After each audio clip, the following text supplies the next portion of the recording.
Karmelo gon' be just fine. God gon' see about this in his own time. Hold your head high, don't let him steal your light. Karmelo gon' be just fine tonight. Peace be still, peace be still. That's just how we feel. Peace be still, peace be still.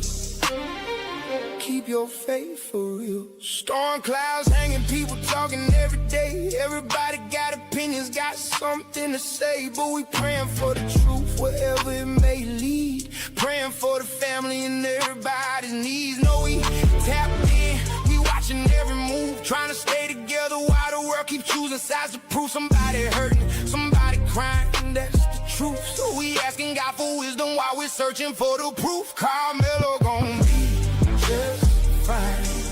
God gon' see about this in his own time.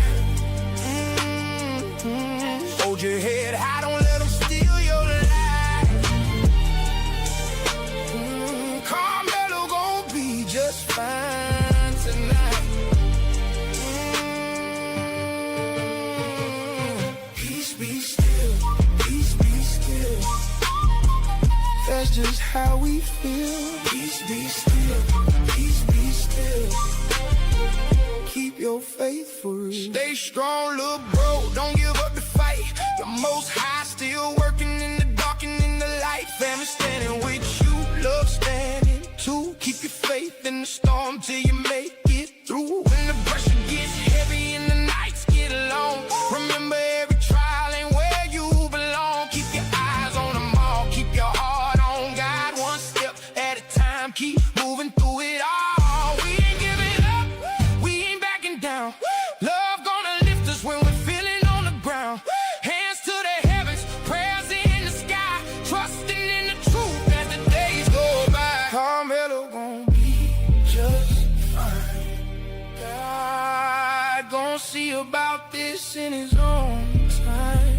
Family coming, faith coming too. The strength of the Most High gonna carry you. Peace be still, peace be still. That's just how we feel. Peace be still, peace be still. Keep your faith for real. Karmelo, stay strong.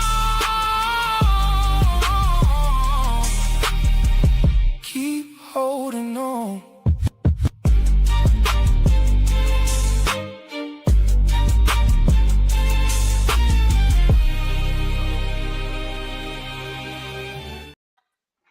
All right. Hello, everyone. Thanks for tuning back in once again to the original Queen Amadai Shakur show. I'm your host, Queen Amadai Shakur, and this is your Saturday Vitamins. So as you're coming in, please feel free to go ahead and subscribe to the channel if you haven't done so already. Be sure to click that notification bell and click the word all so you're notified each time the Queen Goddess goes live. Okay, so as you can see, I have some guests here today. We have The Lounge and Obasi. Okay, so please give them a shout out, put some fire emojis in the chat, and let's get ready to get into it. But before we do, you all know how it goes. Let's have a brief word from my sponsor at 12 Tribes. Lights up, everyone, please. Like and share. Thank you in advance. Do not buy 12 Tribes on Earth hair growth oil and hair magic elixir unless you want super healthy, gorgeous hair that grows. They have a whole line of amazing hair growth products, including hair growth leave-in conditioner spray, hair growth shampoo, hair growth spray, and hair growth butter. I'm starting to sense a theme here.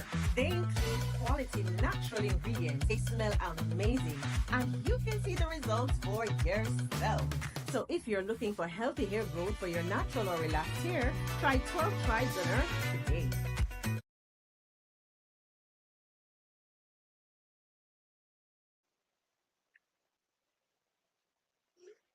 Okay, so with that all being said, don't forget you can purchase 12 Tribes hair oil at Etsy.com. Just look for Lisa Crafts. You can also find her products at Walmart.com. And don't forget that she sells beard oil as well.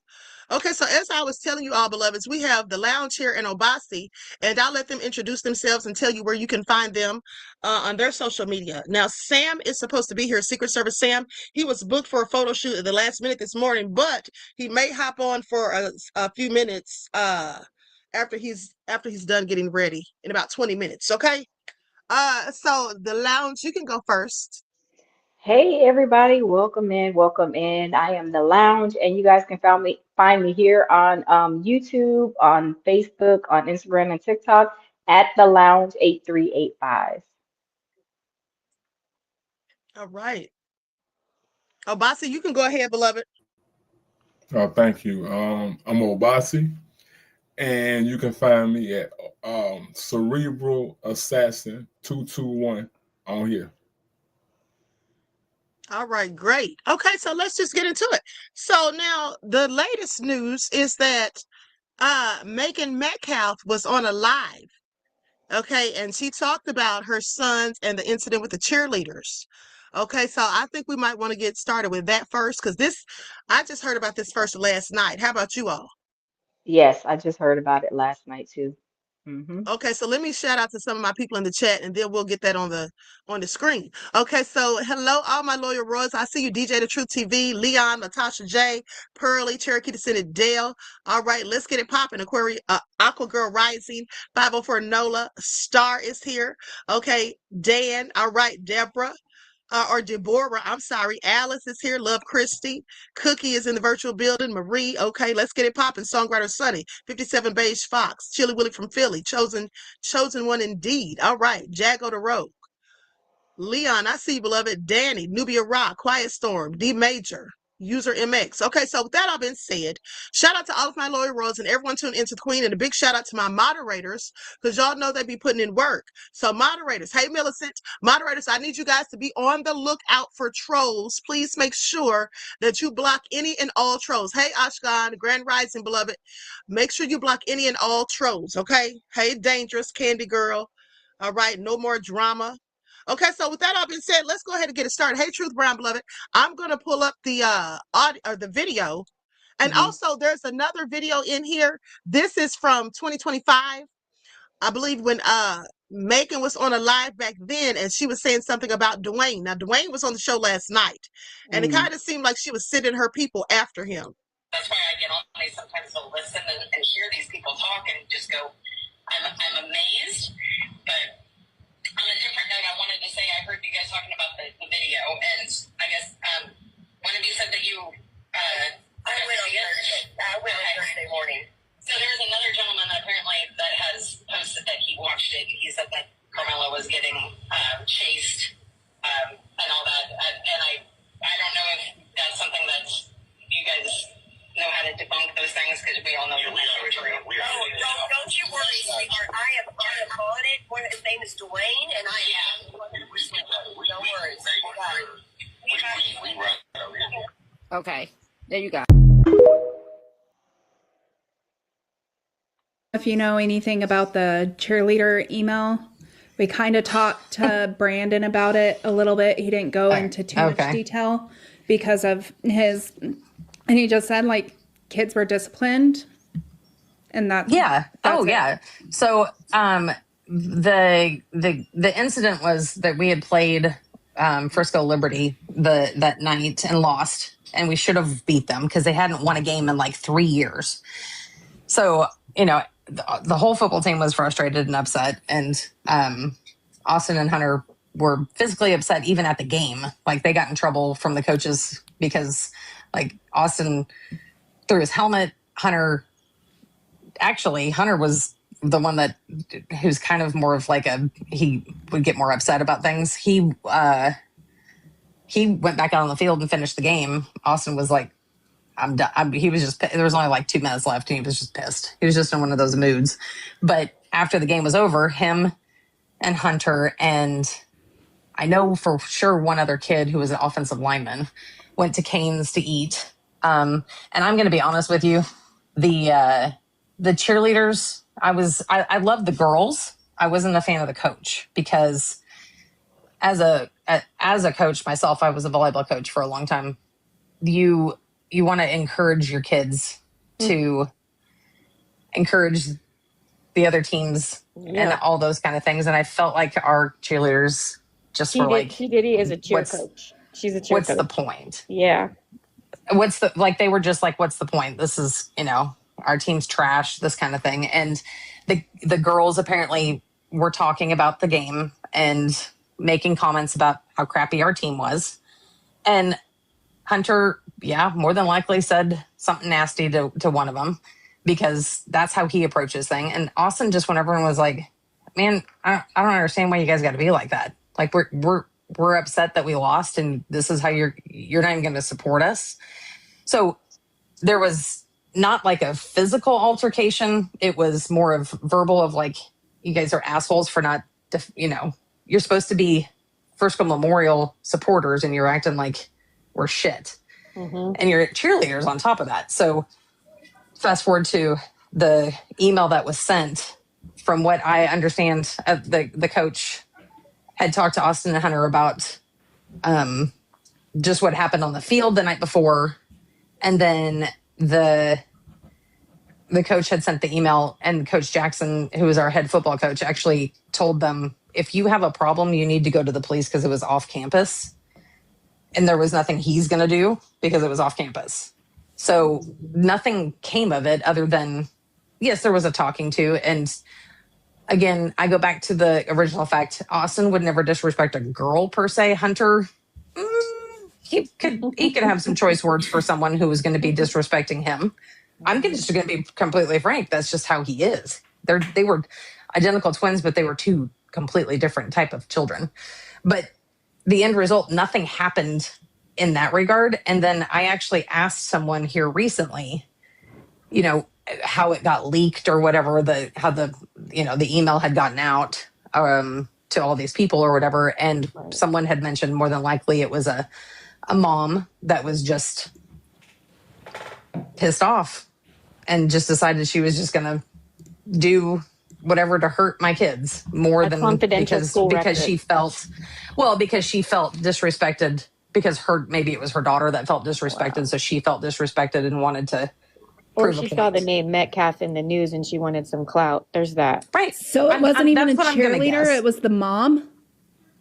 I don't know if it was a mom that sent the email. I think it was a mom that leaked it. Oh, okay. Or maybe the mom and the cheerleader wrote it together, and then it definitely wasn't cool. Why is that even a big deal though? Like, because they're trying to paint them out as bullies, and they weren't. But they're trying to. Being frustrated. They absolutely were bullies. That's just a fact. So many people have said that, not just the cheerleaders, and also people said the day of the incident, they got in trouble, and Megan knows that. That's why Megan was able to beat the ambulance to the hospital, because she had driven from where she lived, Grapevine or wherever she lived. She'd driven there because they supposedly called her, and Jeff, about their boys harassing some girl. Harassing some girl from Emerson High School. Yep. So they got in trouble. So this isn't their first time with the cheerleaders. There were other people that said they were bullies also. Now, these people they say we don't want any accountability. That is not the problem here. We're not saying there shouldn't be any accountability. At the end of the day, we're saying it was self-defense, because that is what it was. If someone is putting hands on you, whether they push you, shove you hard enough for you to fall off your seat into someone else, or they punch you in the face, and there's 4 of them and they're all almost twice your size, you do have a right to defend yourself. Now, if this were in the reverse, and there was Austin being 130 pounds, 5'9", sitting there trying to get shelter from the rain, minding his own white business, and 4 black thugs came up bigger than him, almost twice his size, and they punched him or pushed him, and he pulled out a tool that was used to put up tents or tighten cleats or whatever they want to say, and then poked one of them until they were dead, they would be absolutely praising him. They would be making all sorts of excuses. They would say it was self-defense, just like we're saying. But because Austin is white and Karmelo is black, the racist people want to paint a different narrative. They don't think that black people should ever be entitled to stand up to them or to protect ourselves from them.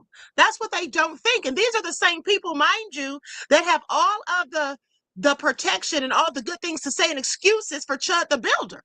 Chud the Builder was going around provoking people until he finally almost killed somebody, which no one is surprised because that's why he had the gun with him. What he was trying to do was provoke Black people by calling them monkeys and chimps and the N-word, so they put hands on him or tried to, so he'd have an excuse.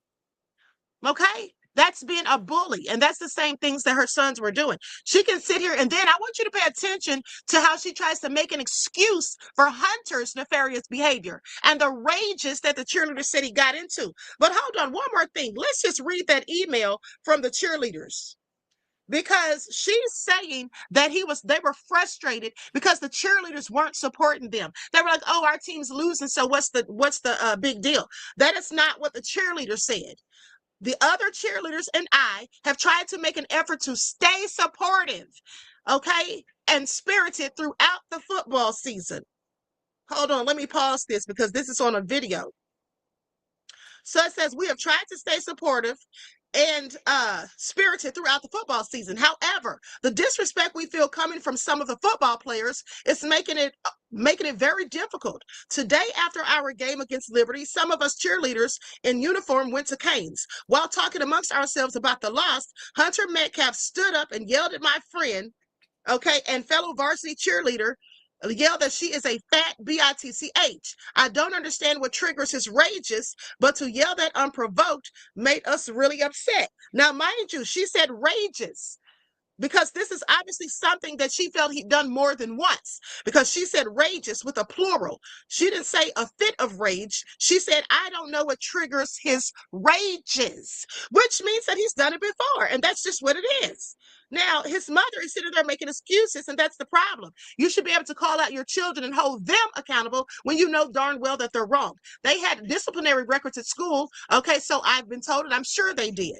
Now, she goes on to say, for my friend, as everyone in Canes, we were embarrassed or upset for my friend, and everyone at Canes looked at her and started laughing. We see the Metcalfs act out time and time again. Okay, but we trust that there is repercussions or some sort of consequence, so we stay out of it. But for it now to be directed towards one of the people that shows up to every game to support and cheer for them, okay, to cheer them on, is astounding to me. After they left Canes, one of the other football players told us Hunter said his hands were bisexual, implying that he would not only hit guys but also girls. She is not only embarrassed but genuinely scared, especially after seeing the way he can act on the field. I'm only coming to you because I feel that you should be aware. Hold on. I feel that you should be aware of how he's acting. Okay, that he is acting like this in public places, which is not good for our school's reputation, and it's discouraging us to keep cheering them on. You see, it wasn't the fact that they lost the game that was discouraging them from making them want to continue to cheer them on. It was the fact that time and time again, they have done things that were bullying tactics, and and Hunter specifically, had fits of rage. So that was discouraging. They felt like we're your support, but this is what you do to us and how you treat us. She says, I'm sorry for having to come to you about this, but after tonight, it truly feels like it's getting out of hand. I recognize that he may be upset that we lost, but there is no justification for the way he treated my friend tonight. I would also appreciate for my name to stay confidential, as I fear what would happen if they knew. That's someone who was terrified of them. Okay, I hate to be the bearer of bad news, but accountability is absolutely real. And as I said, they keep talking about accountability for Karmelo, but what about them? Okay, what about them? Let's continue. During football, it's normal. Like I don't get why that's a big deal. Like we haven't been frustrated during sports during high school. Well, and I can tell you this, Megan and Bayboy, as a cheer coach, my girls would have been in more trouble because you're supposed to support your team no matter what, win or lose. Now listen how they're all caping for her. And Obasi in the lounge, I want you all to give your thoughts in a second. But listen to how they're all caping for her and acting like what they did is no problem. It's the cheerleaders who were at fault. The cheerleaders were, in fact, the victims of their bullying. And they're sitting up here making excuses. These people are delusional. And you see, all of these racist people are delusional, and that's why they don't care about the facts or the truth or the evidence. They just want vengeance because Austin was white. Okay, if Austin had been a black person and this happened between him and Melo, this wouldn't even be a story. It would never have made national news. Okay, and if Melo had been the one that lost his life due to Austin, it wouldn't have made national news. And they want to say this isn't about color. It's always been about color. Now, the lounge, give your thoughts on this, beloved. So, my thoughts is that Megan, the mother, is enabling their behavior. At no time did she say, "Well, let me see, what happened. Let's meet up. Let's see what happened between, my boys and the cheerleaders."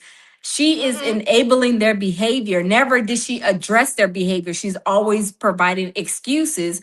And I believe, I mean, this is just my opinion. I believe she was probably even scared of them twins. They were probably even doing things to her, they're big boys. But she enabled them and their behavior because not only were they doing this at the football games, I'm sorry, with the cheerleaders, but I know one attorney I seen, I believe, went to the school and I believe he pulled the records of their behavior, if I'm not mistaken. And their behavior, I mean, it tells all across the board they were just point blank, period, bullies. And the dad did not help with the situation. He was an absentee father, lived an hour away from them, and probably when he got them, he would possibly be teaching them how their hands can be bisexual according to what they were telling. Their hands are bisexual, meaning that they're gonna, their hands can, be laid on women, girls, or boys.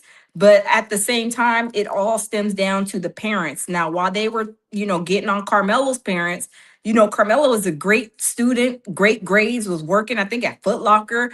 And then you got them, which, they had like savagery behavior. I'm sorry. But, sorry, not sorry, but they were just savages. They were bullies and they were known to be bullies. So, this situation was a self-defense situation, just cut and dry, in my opinion, because what people are not talking about, what you are, Queen, and other, a couple of other people are, the main thing that started this whole altercation is when Austin put his hands on Carmelo. See, a lot of people aren't saying that, they're not saying that Austin assaulted Carmelo by pushing him first. That's what initiated all of this. So they're like providing excuses. Well, does it have to be met with a knife, this, that, and third? You don't know what it could be met with. People get unalived in fights with hands. You know what I'm saying? So there's no way you could tell somebody how to react when the situation is hot and hostile like that. And we don't know how Carmelo felt in that time. These are two big boys, and they said 4 boys were around them like a rap cipher, trying to beat him up and do things to him where it was only him. So I just believe that, this behavior that that has been shown across, different situations with these boys, it just point blank period shows that they were bullies. So that's my take on it.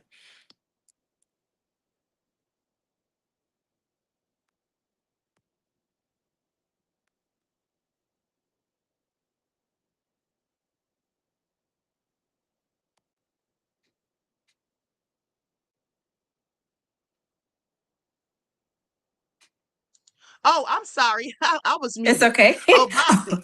Oh, Bossy, you can go ahead, beloved. I'm so sorry. I'm sitting here talking. I was muted. Okay.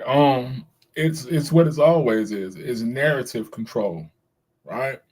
It's narrative control. And one thing I always say is to live in America or adjacent of these people is to constantly be gaslit. But the narrative control, notice that when we dealt with George Floyd, notice that when we dealt with Trayvon Martin, they tried to find behavior things. What do they keep bringing up about George Floyd? Something that was debunked a long time ago about him sticking something to a pregnant woman's belly. So it's narrative control. And as I said on my live, that it's his parents' fault what happened to Austin. Because the constant minimizing of the behavior, the constant saying, oh, it was just play aggression. He was just upset. And all of those enabling adults, like both of y'all pointed out, all those enabling adults minimized the behavior and said, it is the kids' fault. It is those girls' fault. So it's like y'all pointed out so clearly that they said rages. Not saying his rage in the moment. We have to listen for like context. Rages, like y'all pointed out, means that this is a reoccurring thing. Makes me think, is it a roid rage? Allegedly. Is it a roid? What triggers those rages? So these were uncontrollable white people, as they are, because like we said, they don't care about, I provided several facts. They don't care about it. They tried to minimize the guy video who I use, Secret Service Sam. They said, "Oh, great, another random yo-yo on that just has a video." So whatever you come with, because America's never cared about facts. You can put a fact in their face, and the Dunning-Kruger effect is always going to take place. So I'm saying this to say that.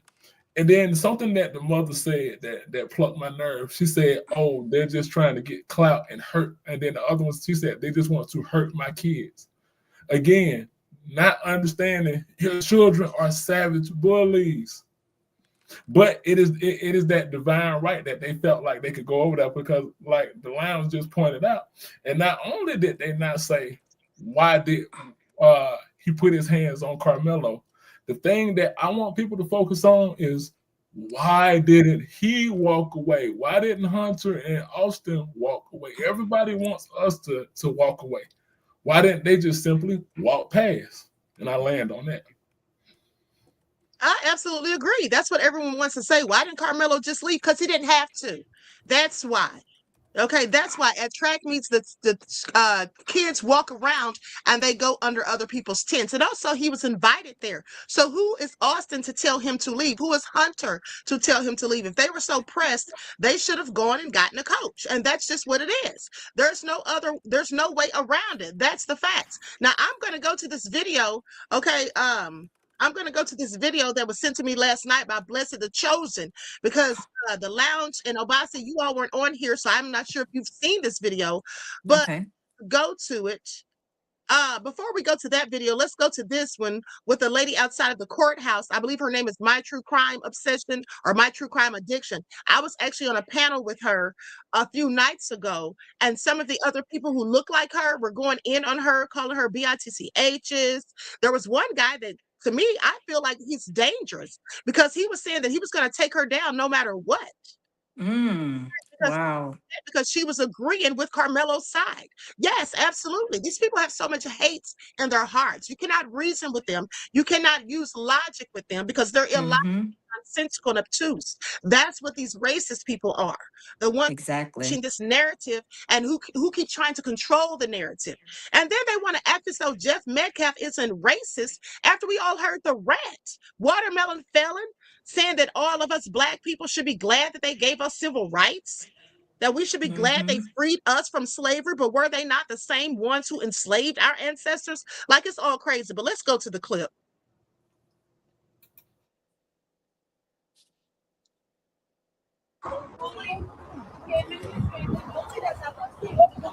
Who? That's how this child came to be, is because his kids are bullies and want to see. And what did he do? He turned around and sat and did it to all of us inside the courtroom and laughed about it. Oh my God. I think his kids learn to be bullies there. According to their environment. That's all I'm going to say. Wow. Tell the truth, shame the devil. What you say? Wow. That family bullied her. Well, they just rested the case, you said. Oh, damn. I wonder if they seen. Both sides. She said both sides have rested. The jury is there. The jury is doing their charge. Will do their charges today, but the closing statements will not happen until tomorrow. That means they're going to tell them. Oh my God! So Thursday. No, wait. Tomorrow's Tuesday. Yeah. So Wednesday. However long the jury takes. Yeah, until because they have to deliberate with each other. Okay, now with that all being said, she clearly said that the father was bullying them in the courtroom. Okay, so let's go to this next clip.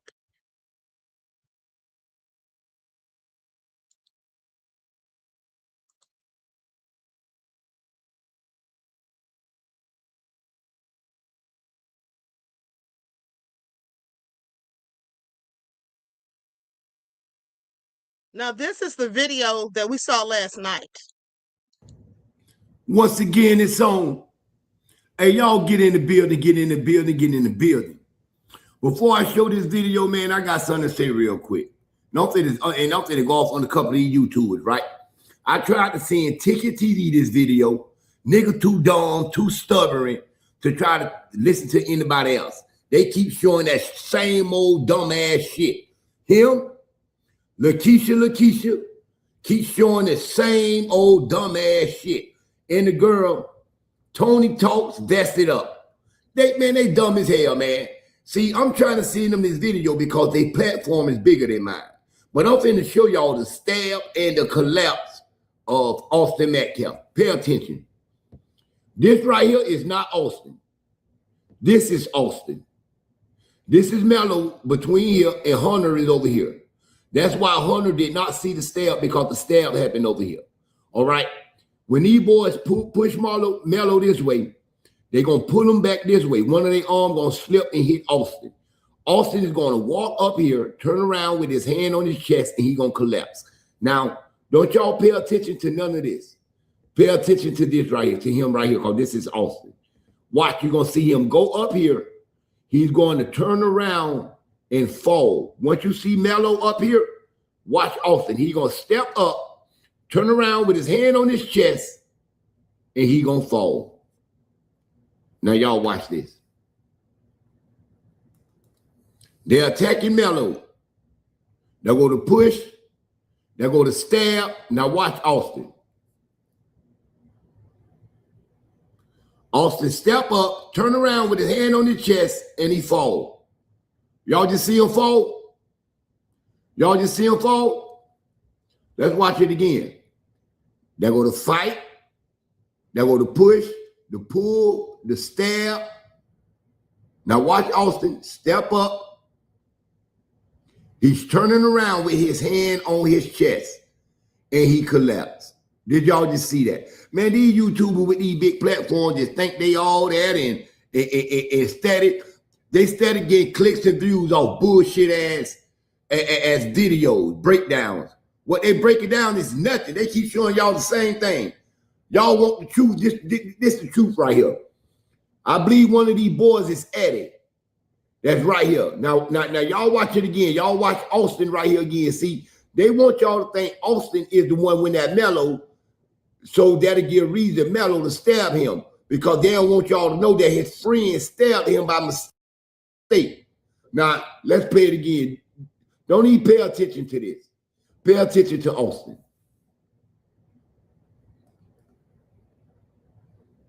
The push, the pull, the stab.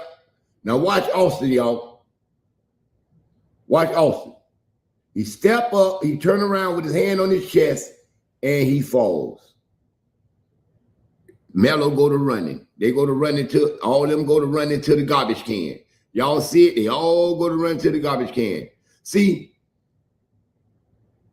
one thing about black folks, you can't tell them nothing. Hold on, this come back up. It's coming back up. I'm using somebody else's video. It's coming back up. I'm using someone else's content right here. All right, here you go right here. Here come the fight, the push. They're going to try to pull Melo back. One of their arms slipped and hit Austin. Austin going to walk up here, turn around, and collapse. Let's go. The attack on Melo. They go to stab right there. Watch Austin. He step up, he turns around, arm on his chest, and he fell. Can't make this up. You can't make this up. I'm gonna show it one more time. They attacking, the push, the pull, the stab. Austin steps up, hand on his chest, he turned around, and he falls. All these dumbass YouTubers up there keep showing paperwork, keep talking about nonsense, because they can't see. They too dumb and too stubborn to listen to anybody else. Because they think because they got a big platform that they the shit. They ain't the shit.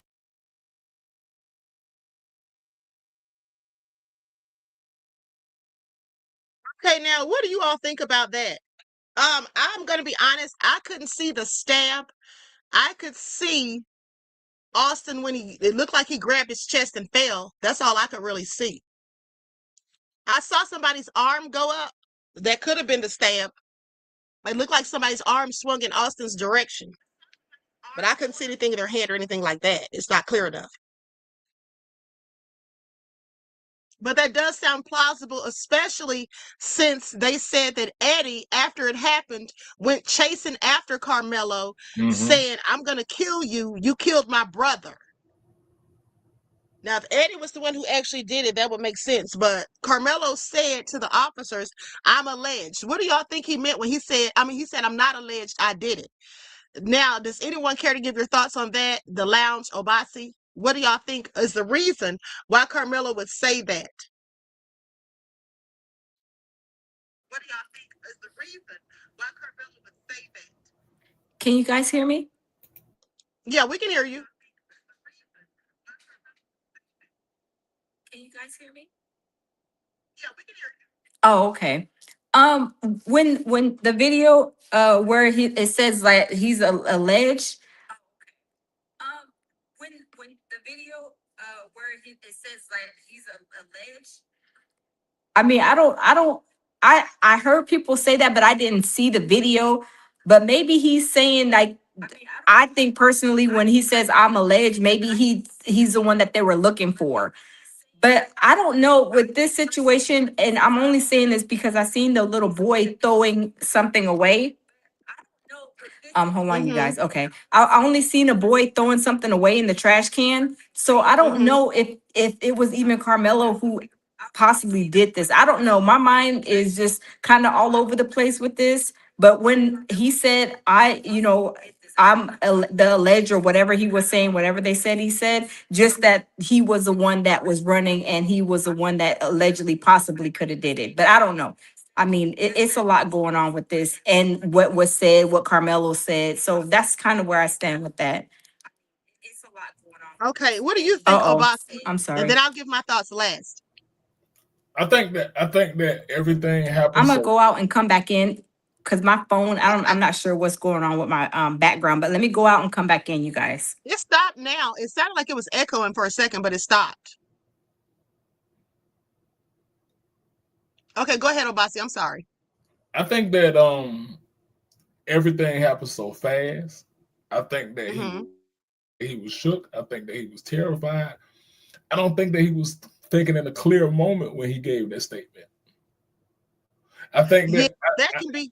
I'm sorry. Go ahead. No, go ahead. Well, I was just going to say that could be considered what they call an excited utterance. Exactly. Under the law, when something traumatic happens, people may blurt out things, but also, hold on, let me add the Lounge back. Oh, she's already back. Okay. Yeah, that could have been an excited utterance in my opinion, but also the fact that, oh, I see why you were echoing. You're on here twice. The Lounge.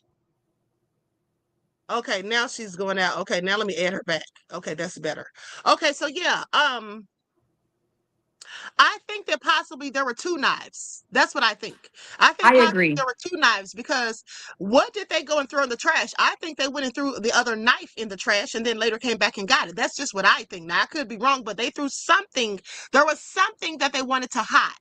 Okay. I agree. I remember that they said, like I told you guys, they said initially, Quanell X said it, that the children at that school, the witnesses told him that Karmelo used the tool that they used to put up the tent. Also, they say, go ahead, beloved. Also, there was an elderly white woman that gave a testimony. Yeah. And I also shared that video on my TikTok. The elderly white woman said, she wanted to make sure Karmelo got justice because this was nonsense. And notice what she says in her video. He didn't stab him. She said that he fell on the knife. And then whoever was with her also that saw the video said, this is key, that it wasn't a knife. It was something to sharpen the cleats with or something like that. See, to tighten the cleats and put up the tents. That's what they said. See, what we allow, because we criminalize our children And notice a brother pointed out to me last night. He said, "Bro, you ever notice that they're using Karmelo being 19 now as if he's an adult, but they're keeping Austin at 17 like he's when they were both the same age at the time of it." So what we're not allowing is to say that these were both teenagers. So when Karmelo gave that statement, it's like I said, maybe a lot had happened. You're not in your clear mind. He's scared. He don't know. He's running. But see, when they showed him running, these racist white folks said, "Oh, see, he's admitting guilt." No, they were chasing him. So he's trying to get to a level of safety. Wow. Yeah, I agree. Now hold on. True Blessing says, Queen, did you hear about that? There are 3 more attorneys who want to join the Dream Team. No, I didn't, beloved, and thank you for that information. But here's what I think. I don't think they should allow anyone else to join, because where were these lawyers at first? Yep, And we don't exactly. know who you can trust and who you can't, because supposedly there are people that have infiltrated, like Charleston White, pretending to be on the side of the Anthonys, and then they were not.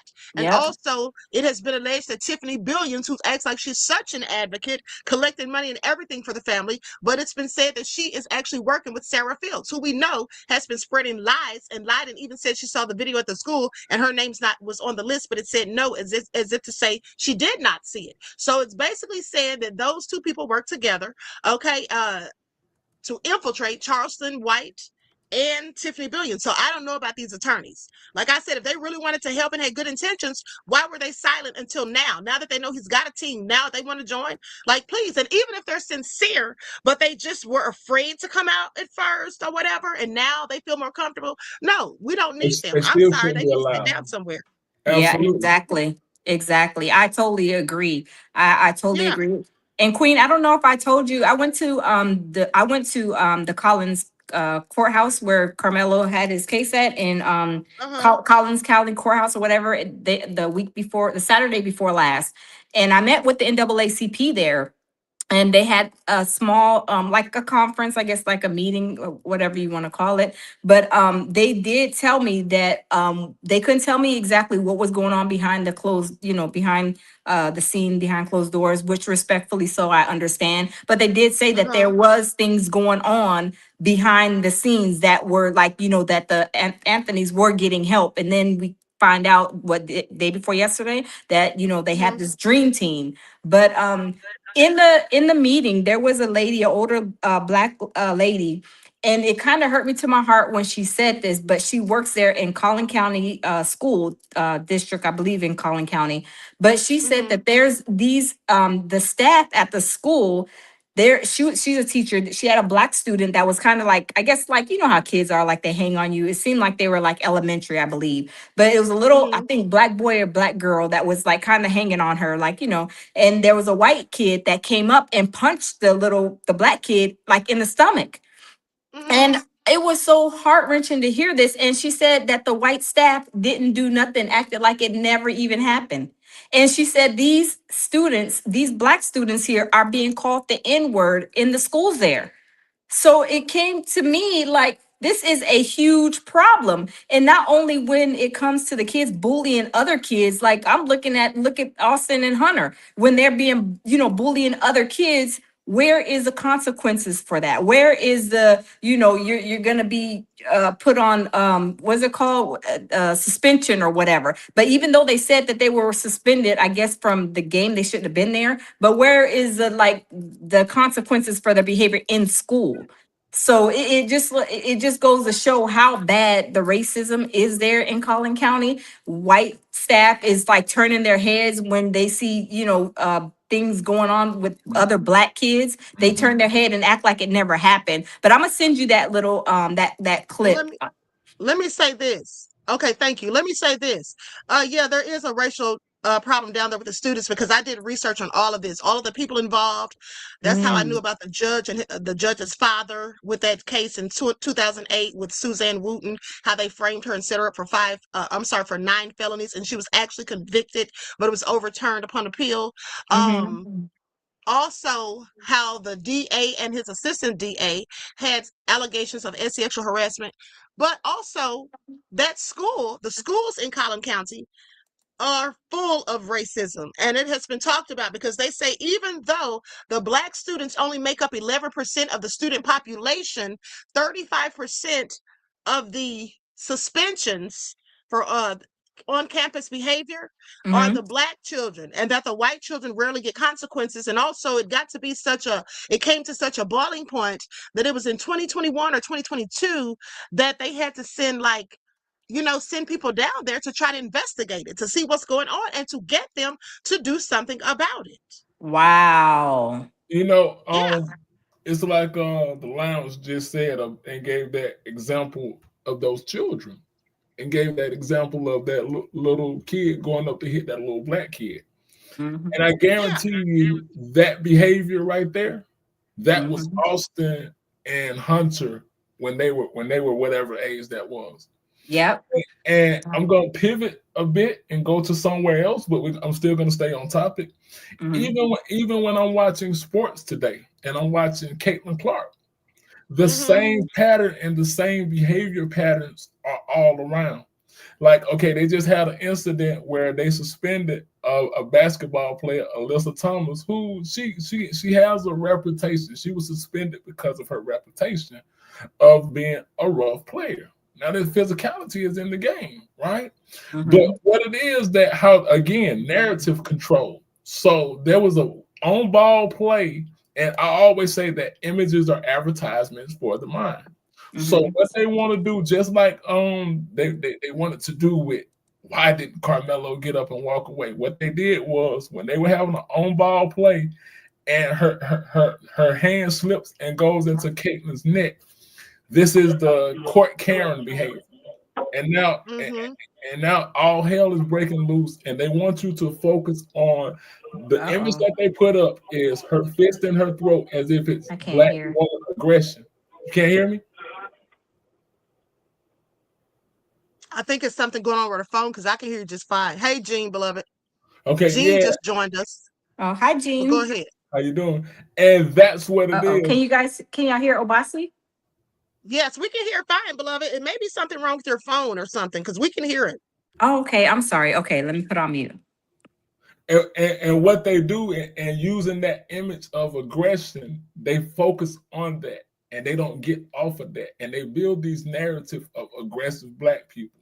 But and also we have to talk about the parents of teaching racism. The Black parents, we have to do a better job of teaching what's going on in this world, because when you're in these PWIs, there was a series that they put on Amazon Prime called Them, and that series right there, it captures what happens when you're in proximity of these people. And this is just a 10-day event, but more specifically, it showed what happened when we sent our children to these PWIs with no understanding of what's going on. Okay, now let me say this. As to what I was just telling you all about the racism at the school, so I just pulled up my receipts that I used last time for my research. Okay, there are documented incidents of racism and racial tension against Black kids in Frisco, Texas. While many families find the fast-growing affluent suburb to be welcoming and diverse, reports indicate that Black students face specific challenges, including racial bullying, slurs, and disproportionate school discipline. Now, the Texas Education Agency, known as TEA, previously flagged the Frisco Independent School District, FISD, for disproportionately suspending Black students, particularly Black male students, in special education programs at higher rates than white students. Now, there's bullying and slurs. Reports of racial harassment, including the use of racial slurs against Black students during middle school and high school sporting events and on campus. These things have sparked local community conversations and demands for cultural change. Now, the broader racial divisions.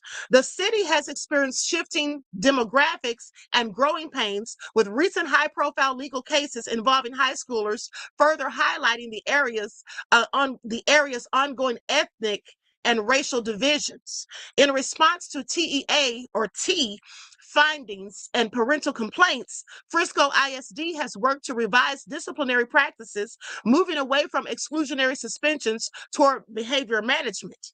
Now, local and regional groups, including chapters of the NAACP and community organizers, remain active in advocating for fair treatment, equity, and training, and inclusive policies within the school district. Organizations host ongoing local gatherings and wellness events to support Black families in the broader North Dallas and Collin County area.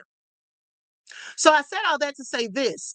Gene, you just tuned in. So what we were talking about, hold on, how did he get kicked off? Okay, sorry about that, Gene. You must have gotten kicked off. But what I was saying is, No, I'm right here. I'm here. Oh, okay. Yeah, you had kicked off the screen. I just added you back up. Okay, so now, before you arrived, Gene, we were talking about how the Black kids in Frisco, the lounge was saying that there was an incident where a Black child was called a racial slur, and the white staff did nothing about it. They pretty much swept it under the rug. So I was just making a point to say that I had actually researched the racial disparity in Frisco in general, and also in the school districts. And so that's what I found. I did that a few weeks ago. And so, like, there is a disproportionate amount of racism there. It has been told to me by people in Frisco that some of the Black families have taken their kids out of the FISD and moved away due to harassment, bullying, racial things, and all of that. And also, some people supposedly moved after the Karmelo Anthony incident because they were being threatened.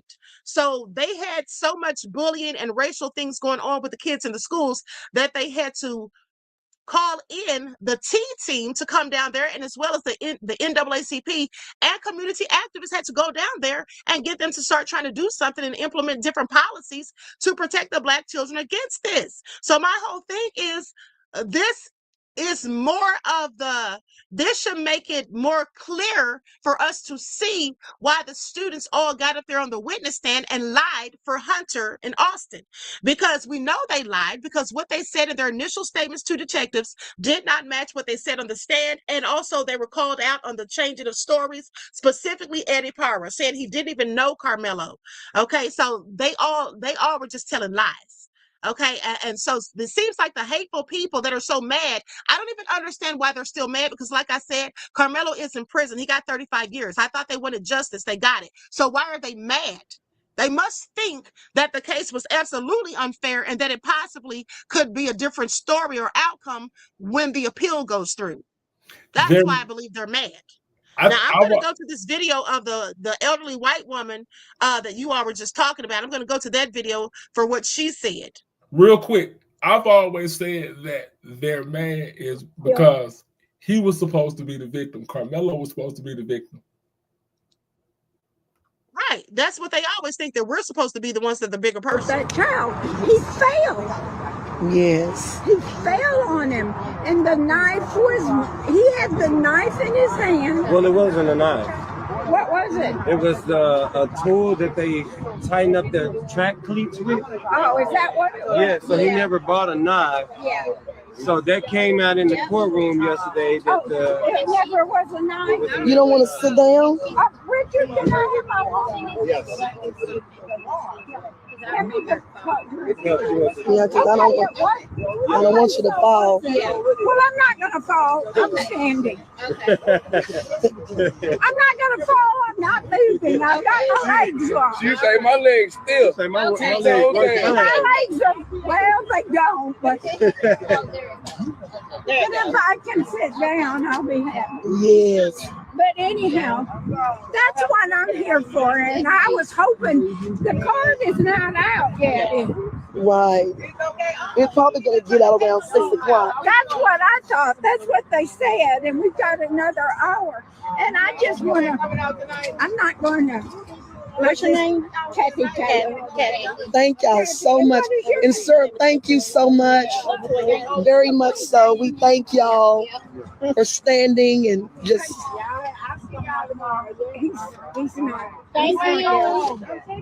And okay, so it was the cleat. And he had that in his hand. Yeah, the tool is like a little tool like this, like the screwdriver. So he was innocent completely. Okay, so some people think she's accurate, some people think that she isn't. At the end of the day, whatever happened, I'm not sure.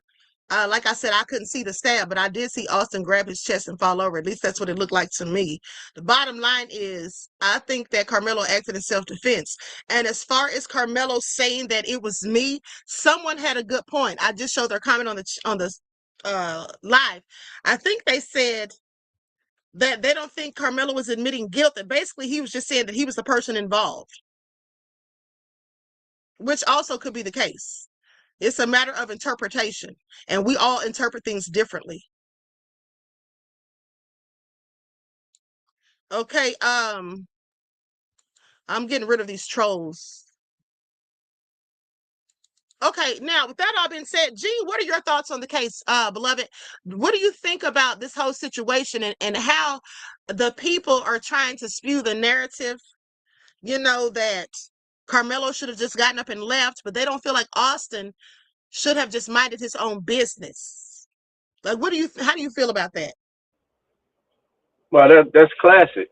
We always supposed to get up and leave, turn around, walk away. That's Mm-hmm. what they think we're supposed to do. Now, I'm gonna digress real fast. Is that true that he didn't actually have a knife? I didn't know that. The guy in the Well, video said he had something that tightens up cleats.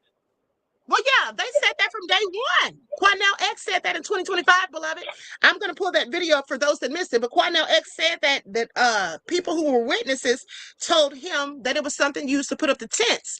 And people say that you use it to put up tents and to tighten the cleats. And in fact, there was also several people from Dallas and Frisco, and there was a lady who posted to social media saying that there was an initial news report from Fox 4 Dallas that where Hunter and two of his friends spoke to them as the ambulance was leaving the field, and they said that Karmelo, they didn't say his name, but they said that the guy picked up the thing that picked up the tool that me and Hunter, or that me and Austin used to put up our tents after Austin punched him in the face. That's what they claim Hunter said. Now, I haven't seen that footage, but they said that it's been removed. It was removed shortly after. And I guess that's because they wanted to paint another narrative and make it look like Mm-hmm. Karmelo showed up there with a knife to look Mm-hmm. for trouble. Even though I Mm-hmm. don't know how you're looking for trouble when the trouble approaches you. If you're looking for trouble, I would think that you would be the one to confront someone, not someone confronting you, because how would you even know that was going to take place? Mm-hmm. And to me, the knife represents exactly that, Queen. The knife represents intentionality. If it's a thing for the cleats, that to me would represent like panic. I just want to grab whatever to defend myself. Mm-hmm. Exactly. Exactly. Yeah, that makes it a big difference. That changes everything about the story. Like Of it was course. just, Gee, yeah, I'm sorry. Go without ahead. doubt. Yeah, they go just like you said. It goes from a particular intent to uh, something like the spur of the moment. Like I got punched in the face. I grabbed the closest thing next to me to get this joker off me. Right. And Yeah, so that's a here's the completely thing. different story. Right. And here's the thing too, Gene. You do know that Karmelo has epilepsy, right? Yeah. I read that. Okay, and so that wasn't allowed to be entered in as evidence during the trial. The judge didn't want it entered in as if it was irrelevant, but it was not irrelevant because by the fact that he had epilepsy and what could happen when they have a seizure and what can cause or trigger a seizure, that was all very relevant because that could have been why he was further afraid and fearful. Oh yeah, absolutely. How about your life is in jeopardy at that point? Like Right. that's classic self. All of that put together says I'm trying to save my life, and trying to save your own I'm life is self defense in every way. e- exactly. Now I'm going to pull up the video with Quadnell X for everyone to hear, for anyone who missed it. And this was in 2025, shortly after the incident occurred. I'm going to use an overlay because I'm not sure if this is on YouTube as well, but I got it off TikTok.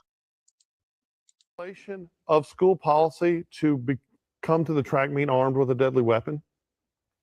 So now, yes or no? Wait a minute. Yes or no? It was that yes kind of knife. Or no? It was that kind of knife.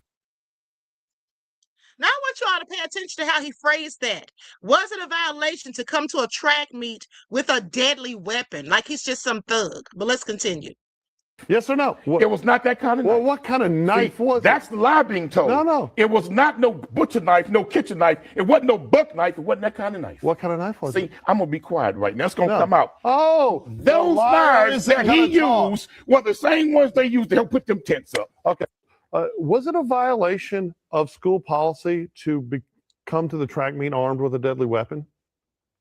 So now. Okay, so now that's what was told to him. He went on to say that that's what witnesses supposedly told him.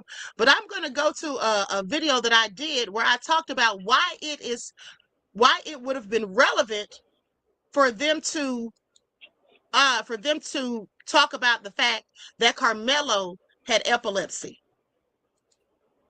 The judge would not allow in the fact that Karmelo had epilepsy. I guess he didn't think it was relevant. Let's get into it. It was interesting to me that the judge didn't think it was relevant, but it absolutely is. If there's a serious health issue, that is absolutely relevant and should be used for evidence in a self-defense case. And this is usually what would have been done had the court not been biased. Now, that's just my opinion.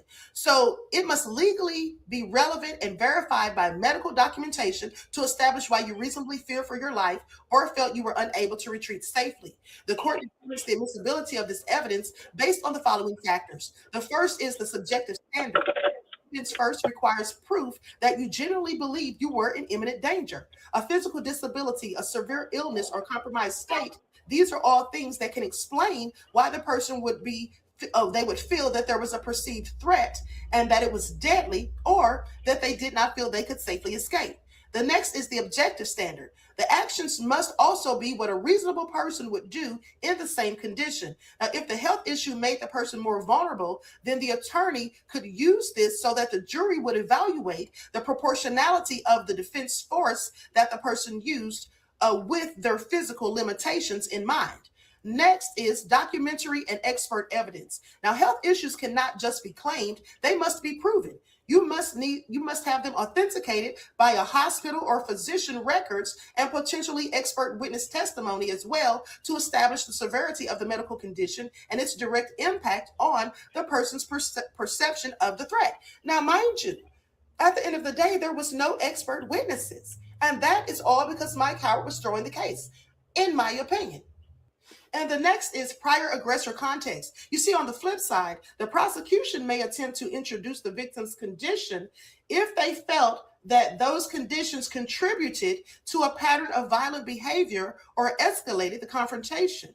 Okay, please pay attention. Now, of course, the judge wouldn't allow that to be entered in, but you see, the defense should have challenged that. The defense should almost always formally challenge a judge's ruling that evidence is irrelevant to preserve the defendant's constitutional right to a fair trial, as well as to protect their options for a future appeal. You see, Mike Howard didn't raise any objections, okay? In a case of red rum, the attorney is always supposed to raise objections. Now, the only thing that he objected to was the Batson challenge, where they didn't have any witnesses, or when they struck the last three witnesses who looked like me. Okay, so please pay attention. Now, I feel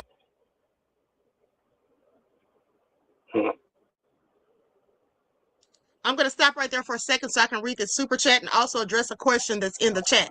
Okay, Tanya G says, Georgia Queen, guest chat, do y'all think it's possible Karmelo ran because all the others under the canopy had their knives or tools out to attack Melo all at once? I love and appreciate you, Queen. Thanks. Well, thank you, beloved, for your question and also for your contribution to the channel. Peace, love, and blessings.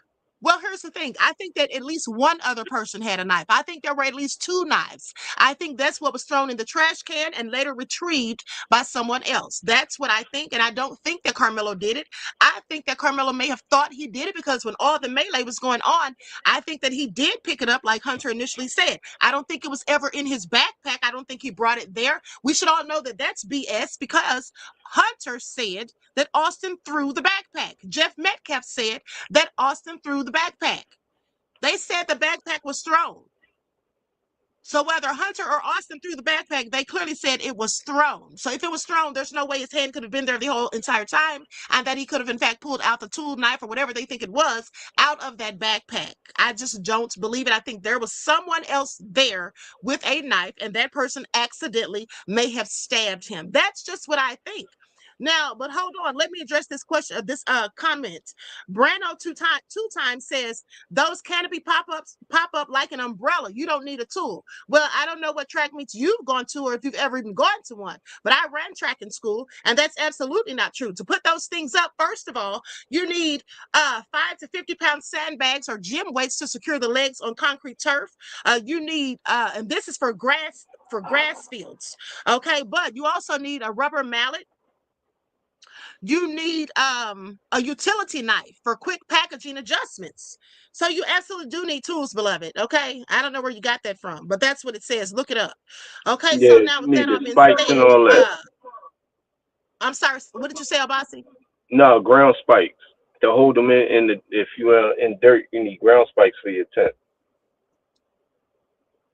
Right. That's what you bang them. That's what you bang the mallet in. The ground spikes. You bang them into the ground. Yeah, so those things aren't just gonna pop up like they said. Okay, let's continue with this video, and then we'll get back into the commentary. That Mike Howard did that on purpose because he not only wanted to throw the trial, but I believe that he also wanted to make it so that there would not be good grounds for an appeal. So the defense must object on the record immediately after the ruling. If they do not object during the trial, higher courts will usually refuse to review the issue on appeal. Okay, now state constitutional grounds. Lawyers will argue that excluding the evidence violates the defendant's Sixth Amendment right to present a complete defense.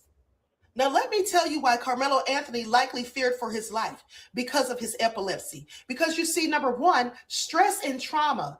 This can be a direct cause for seizure triggers. Okay, neurological vulnerability. The intense physical and emotional stress of an assault triggers adrenaline, hyperventilation, and extreme chemical spikes in the brain.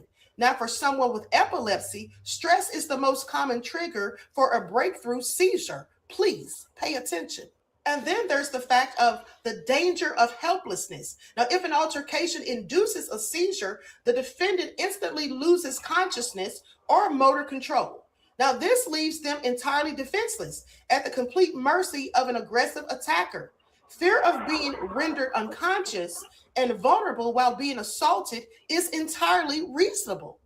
You see, because with epilepsy, violent altercations increase heart rates and disrupt breathing. If a seizure is triggered under these conditions, it significantly elevates the risk of fatal cardiac arrhythmias or severe respiratory failure. Now, a defendant aware of this reality has a justifiable fear that a physical fight could be fatal. Please pay attention. Now, there's also the compounded trauma. You see, falling to the ground during a typical convulsive seizure already carries a high risk of head injury. Now, they talk about the second hit scenario, okay? And mind you, this was more than a push. But if we want to say that there was only a push, by the fact that there was multiple people surrounding Karmelo, that would definitely have been enough for him to fear for his safety. You see, if an attacker strikes a defendant and triggers a seizure, the subsequent uncontrolled fall onto a hard surface can cause catastrophic skull fractures or even brain hemorrhages. A physical blow that might only cause a bruise on a healthy person could cause permanent neurological damage or even death on an epileptic individual. Please pay attention. So for those that want to say that you don't get to poke someone for a push, it was a lot more than a push from the footage that we saw. But even if it was a push, you don't put your hands on someone else. And if you do, and there's a group of people with you, that person likely would feel that there's going to be more than a push coming next, and that the people with you are likely going to help, which falls under the Texas doctrine of multiple assailants. And under that, if you feel that multiple people are going to attack you and one of them has already put hands on you, you absolutely have a right to defend yourself, even with deadly force. Okay, please pay attention. I'm sorry. When I was talking about the Batson challenge, I said that they struck the 3 witnesses who look like me, but I meant the jurors, the prospective jurors who look like me. Now, the fact that Mike Howard did not challenge the judge on entering in as evidence the fact that Karmelo had a serious health issue that could have caused him to definitely fear for his life and safety, that is all going to go along in the appeals process under inadequate counsel, okay? Because it's obvious he didn't do his job. All right, so he's definitely going to get that appeal, and I do believe that the case will absolutely be overturned, or at the very least, he'll get a new trial. And whether you think that Karmelo Anthony is guilty or not, I believe that he's innocent and that it was not red rum and that it absolutely was self-defense. But even if you think that he's guilty, that doesn't really matter what you think. You see, because the trial was absolutely unfair. There's mountains of evidence to show this. And guilty people have absolutely walked free simply because of an unfair trial. Okay, please pay attention. But Karmelo was acting in self-defense, so he wasn't guilty. Okay, so with that all being said, it doesn't matter if he's guilty or not. If you have an unfair trial, you could absolutely walk free, okay, for those that think he was guilty, which I don't. Now, Mark Denson says he shouldn't have been playing football then because he had epilepsy and he could have a head injury. Is that what you're saying? Well, see, here's the thing. Had the judge allowed that evidence of his epilepsy to be entered in as evidence, I'm sure that the prosecution would have countered with your same talking points. But here's the thing, okay, because I keep receipts. You see, yes, you can absolutely play football with epilepsy. Medical guidelines and organizations like the Epilepsy Foundation generally clear people with well-controlled seizures to play contact sports. Many high-level athletes, including NFL quarterbacks such as Justin Fields, in case you missed it, and professional linebackers like Leon Legge, okay, they are, it's Legge, is that how you pronounce it? I'm not sure, never heard of him, but they have successfully competed with the condition. Okay, so that's just the bottom line. You can absolutely play football. Okay, so if the prosecution had tried to counter like you did, that's what the defense could have come back with, but they didn't because it wasn't allowed in.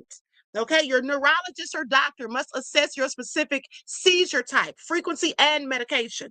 Okay, if you've had a recent seizure, your doctor will likely advise a temporary resting period or restricting full contact activities until the brain has had time to stabilize. And if you wear the proper gear, always ensure that you have a properly fitted helmet and necessary padding when it's which is standard for all players, but for vital head protection. So your head is protected when you're playing football. The main thing that is dangerous is if you suffer any sort of head trauma from a fall or any sort of contact.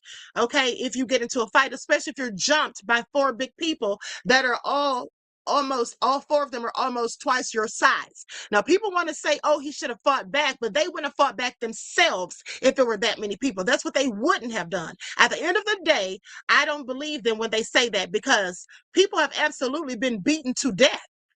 Okay? People have been beaten to death. All right. So, with that being said, Jean, I'll let you share your thoughts, and then we'll go to the lounge, and then to Abasi, and then back to me. And you can bring up any points of the case that you want to. You don't have to go by what I just finished talking about unless you want to, or you can just bring up any other valid points you would like to make, beloved. You actually hit all the valid points. Like anything I would say would be redundant at this point. Like everything about it was wrong. If that would have been 2 white kids going at it, this would have been a totally different thing. If that would have been 2 black kids, this would have been a totally different thing. Like they just doing what they do, being hateful. Exactly. Now, Mark Denson says he didn't get jumped. Well, Mark Denson, that's your opinion, beloved. And it really doesn't matter if he got jumped or not. That's what you're missing. That's not even the point anymore. That's totally irrelevant. It doesn't matter if he's guilty or innocent. It doesn't matter if he got jumped. The appeal process is because it was an unfair trial. If your defense attorney doesn't make any objections, specifically doesn't call any expert witnesses, doesn't allow evidence to be introduced, exculpatory evidence, okay? The knife or the tool that was used in the incident wasn't even brought in to the court. So these are all reasons, okay? Specifically ineffective counsel. So, and if you have an unfair trial, this country, our laws and many other countries, but specifically this one, due process and a fair trial is more important and actually trumps guilt or innocence. Okay, you can look that up, beloved. Okay, I went to school for criminal justice, so I know what I'm talking about, but you can look it up. Now let's continue. Do you have anything? Were you done, Jean? You can continue, beloved, and then Joy, the lounge, and then Obasi. I can barely hear. I'm trying to get my volume up. I could barely hear you. Okay, maybe I need to talk louder. Okay, I No, was no, just no. saying It's that if something you. with my phone. Oh, okay, okay. While you work on that, we'll let the lounge go ahead, and then we'll come Okay. back to you. Okay, can you guys hear me? Yes. Oh, okay. I can't hear some of you guys, but I just wanted to bring out the point. Like I said, the main thing with this story is that Austin assaulted Karmelo first. If Austin didn't push Karmelo, maybe we wouldn't be where we are today. So that's a big thing for me. And then also, if you guys look at the knife that was, or the tool that was in the evidence, there's no blood on that tool. So I'm like, how is this knife was the one that was used? I believe that that boy, whoever it was that was throwing something in the trash, I think that was an actual knife that was used to take Austin out.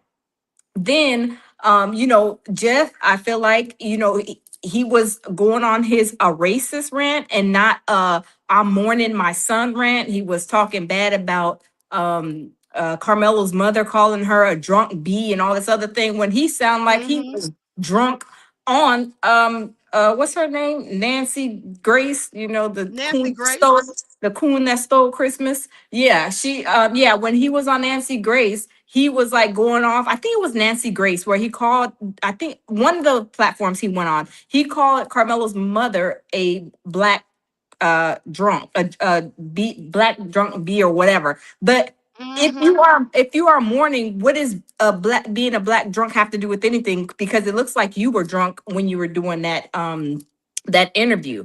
But also, these boys, they have terrible behavior, they're bullies, and none of that was really addressed at the school with the staff and the parents. Everything that those boys were doing, I feel like people were like pumping it up, like, oh, he's a bully, okay, we scared, like the kids, oh, we scared of these boys, we scared, like nobody really addressed them being bullies, nobody held them accountable, they didn't have to pay any kind of consequences for their behavior. So I feel like this too, with for me personally, I feel like Jeff and the mother, this is my thoughts, I believe that they taught them, racism.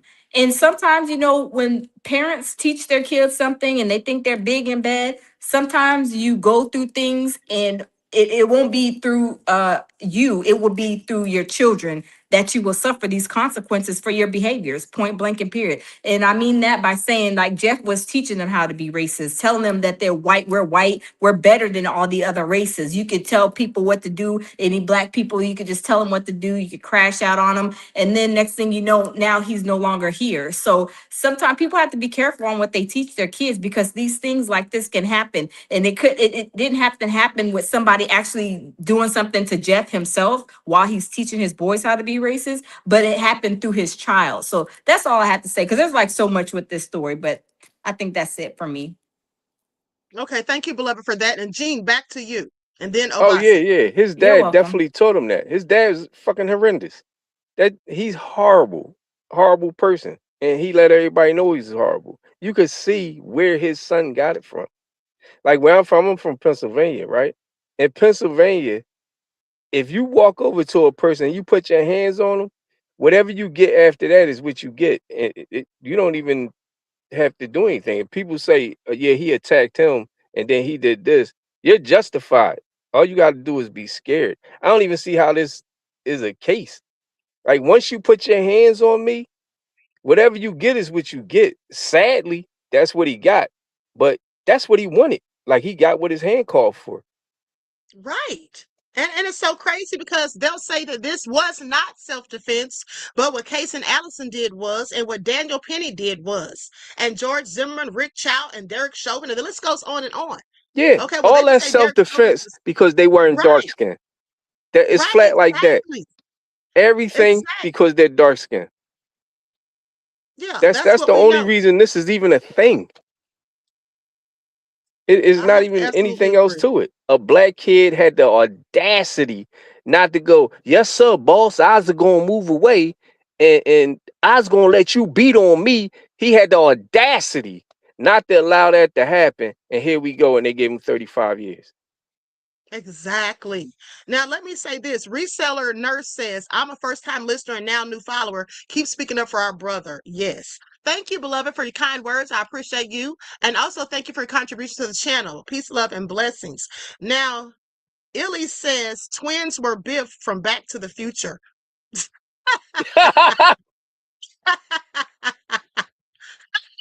Thank you for that, beloved. Thank you. That's a good one. And thank you for your contribution to the channel. I appreciate you. Peace, love, and blessings.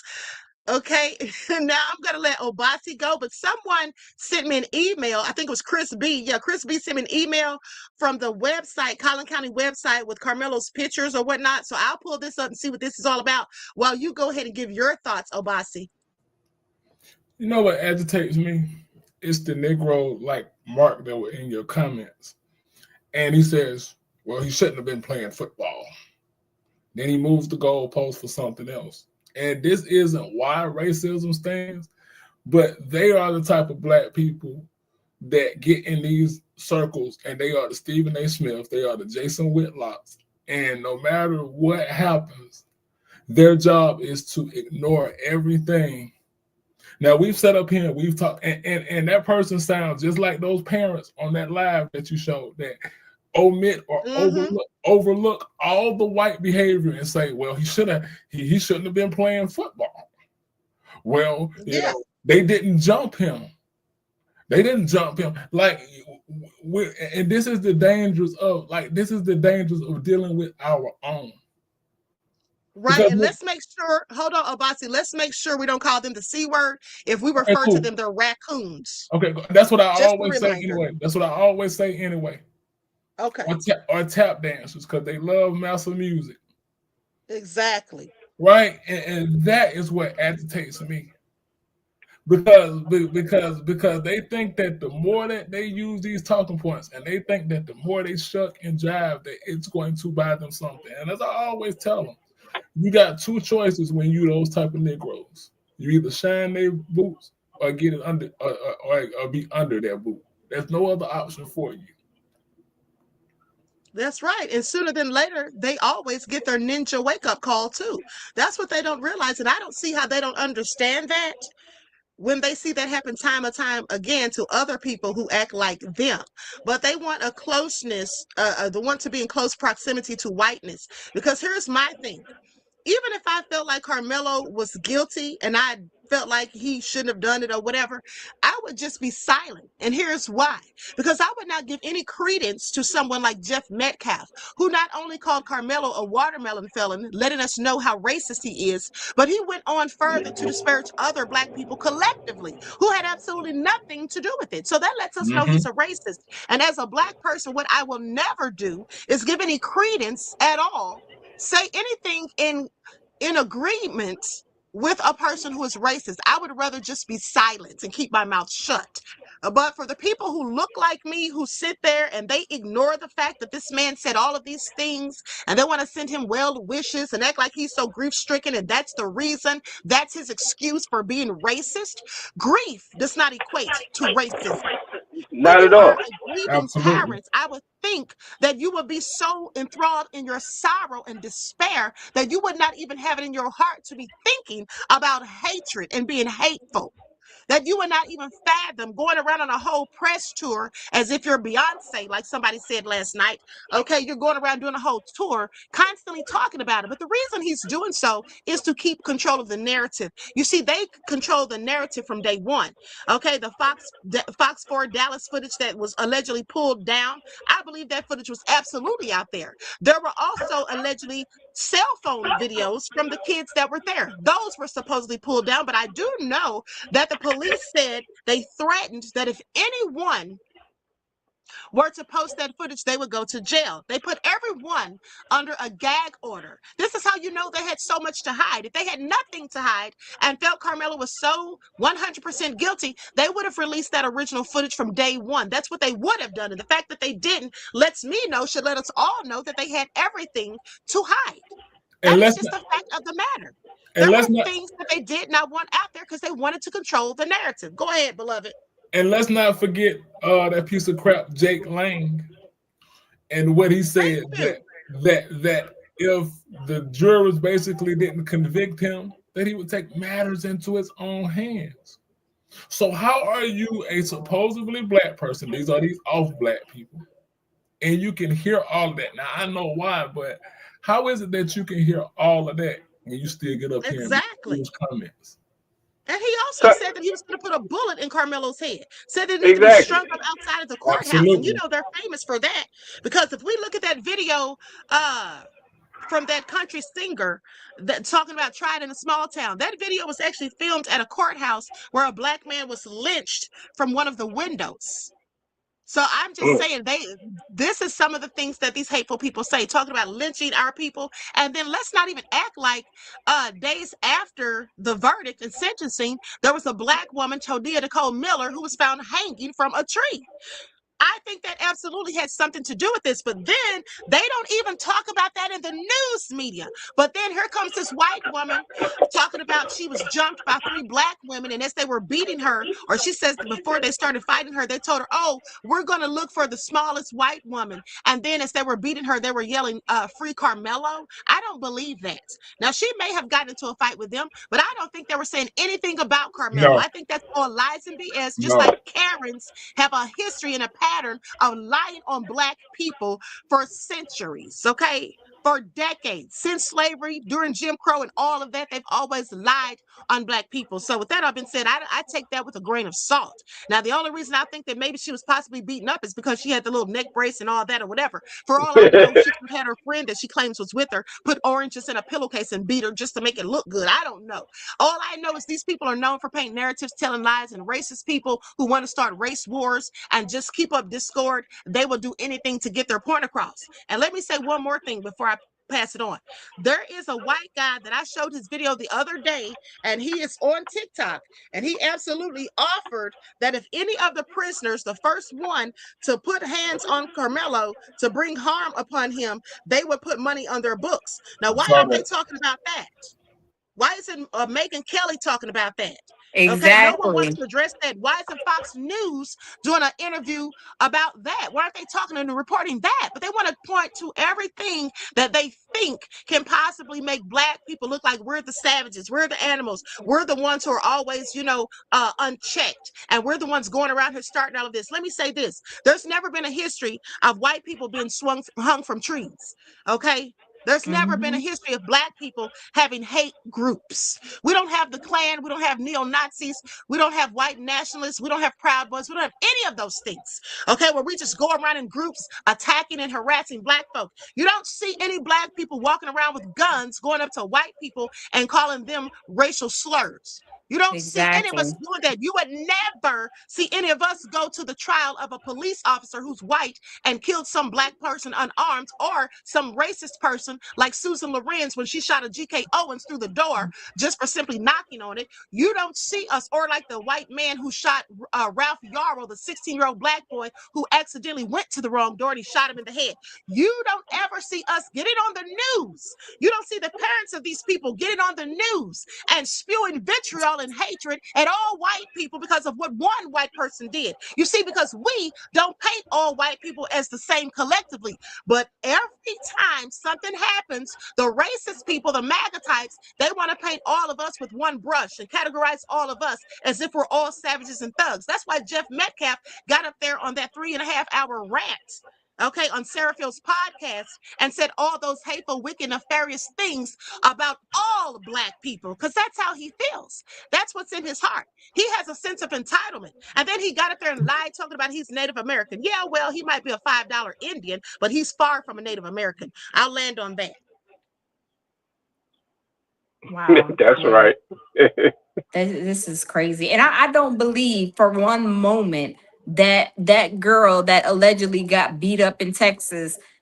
When I looked at that picture, it looked like they made makeup and did her face just so it can look like she was beat up. That's just my opinion. I don't Really believe that did. girl was beat up. I don't believe that for one moment, because every time that black people get a win, they get mad and they get upset. And I'm not saying, because there's racists in all communities. They got the Stephen A. Smiths, they got Anton Daniels, they got all different races in the racist group. But I do believe that once we have this, like Carmelo has a, basically, to me, I'm gonna say it's a win with Ben Crump and all the dream team attorneys that he has coming out and helping him. So they don't like that. So what better is it to make up a lie to make it look like black people are the problem? But that's all I have. Exactly.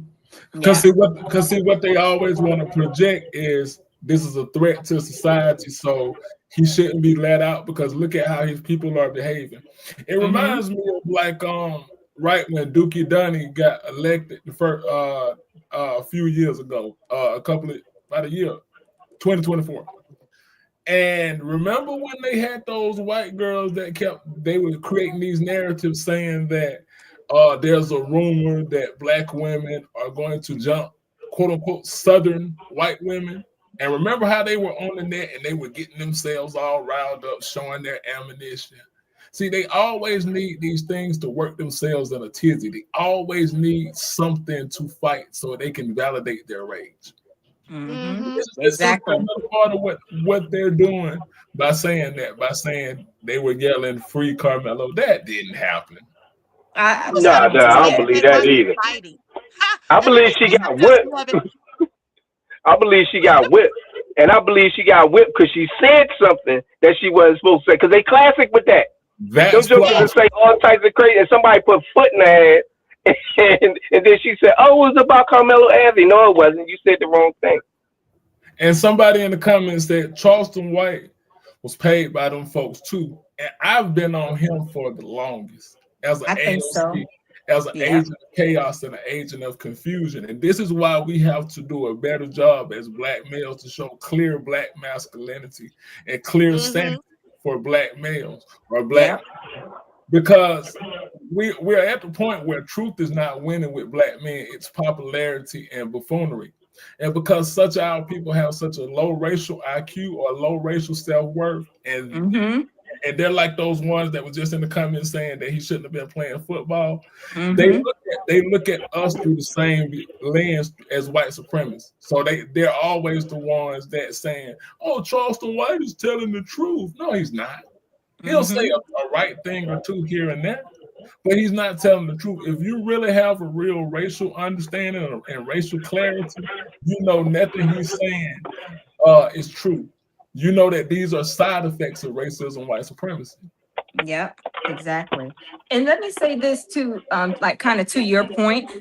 People don't understand, like these people, the Charleston White, the Stephen A. Smith, the Anton Daniels, if they had children that got stopped by the police and they weren't abiding by a white policeman's how can authority or whatever you want to say, and they got pow or whatever, they still going to be viewed as a black person. So no matter how long and whatever their situation is, whether they're getting paid or not, I'm just saying they're still going to be point blank at the end of the day. They're going to still be looked at as a black person. They're not going to always be accepted into that white arena. So I don't understand how they could even be saying half the stuff that they say out of their mouth about Carmelo and black people and this, that, and the third. Because something happen to their children, let it happen to them. If they're being pulled over by the police or whatever, you're still going to be looked at as a black person at the end of the day. So it really kills me that these black people of their kind will sit there and act like everything, it's all the black people are wrong, all this, all that. But like I said, until they experience and they get a taste and a dose of that type of medicine, I bet you their thoughts and their words will also definitely change. But until something like that happens, they're going to continue to be a part of the coonocracy. Yeah, well, that's my thing, though. That's my thing. Like I said, they're going to get their ninja wake up call. And let me just say Mm-hmm. something, too. Karmelo is a victim. The reason this episode is called Southern Fried Justice is because that's a colloquial phrase that is used to describe like these good old boy systems and networks that operate and they engage in small town politics. Okay, that's all it is. Typical good old boy network where they influence law enforcement and courtroom proceedings. And we Mm-hmm. know that they have a history of this in Frisco because, like I said, in 2008, the setup job that they did on a whole white woman who was a judge and Mm-hmm. 9 felony convictions they got her Yep. convicted of. They successfully did this, and it was Judge John Roach Jr. It was Yep. his father, John Roach Sr., who was the DA at the time. Even Governor Greg Abbott was involved because she sued him as well in her lawsuit after she was her case was overturned upon appeal. So Mm-hmm. if they can do this to a prominent white woman of a high-ranking position, they Yep. can absolutely do it to a black teenager who was Mm-hmm. the odd man out in that town. He was the Yep. only black person under that tent. And Yeah. all of those people that testified, it should have been something else brought up at this trial, that all the people who testified, even the ones for the defense, those were Mm-hmm. all friends and teammates, Mm-hmm. one of the two, and in most cases both, of Austin and Hunter. And they Mm-hmm. have to live in that town. And I'm quite sure that if we can see the hatred and vitriol and the threats of death that have been inflicted upon people like Secret Service Sam. By the way, I forgot to tell you all, me and Sam are going to do another live another time because he got called in for that shoot and he's not going to be able to make it after all. But people like Sam, other white people who are on Karmelo's side, they're receiving death threats and all kinds of hate in their DMs and everything, being Mm-hmm. doxxed online. So just Yep. think about that. These are people that these people don't even know. They're just being hateful for them for not going along with their narrative, for being what they deem as off code. So you should Mm-hmm. know that anyone who lived in Collin County, okay, specifically teenagers and their parents and families, do you really think they were going to go against the grain and say anything opposite, anything contrary to the narrative that was being painted and pushed? And then let's not forget that Jeff Metcalf invited some of the witnesses to his house in Yep. May, Yep. For right after the barbecue. incident, for a barbecue. Don't you think that Mm-hmm. the things were discussed there? We heard allegations of him coaching people on the stand, specifically Jose. We heard all of this from separate people, not just YouTubers, but the guy who's a journalist for Court TV even said the same thing. But none of these people who look like us, who want to jump on the Jeff Metcalf train and bandwagon, none of them seem to be speaking about any of these things. They want to gloss over all of that, okay, Mm-hmm. and just stick to that narrative because that's who they are. These are nothing more than self-loathing black people who hate themselves and hate the fact that they had to, sadly for them, be a part of the black community. They want a nearness and closeness and proximity to whiteness.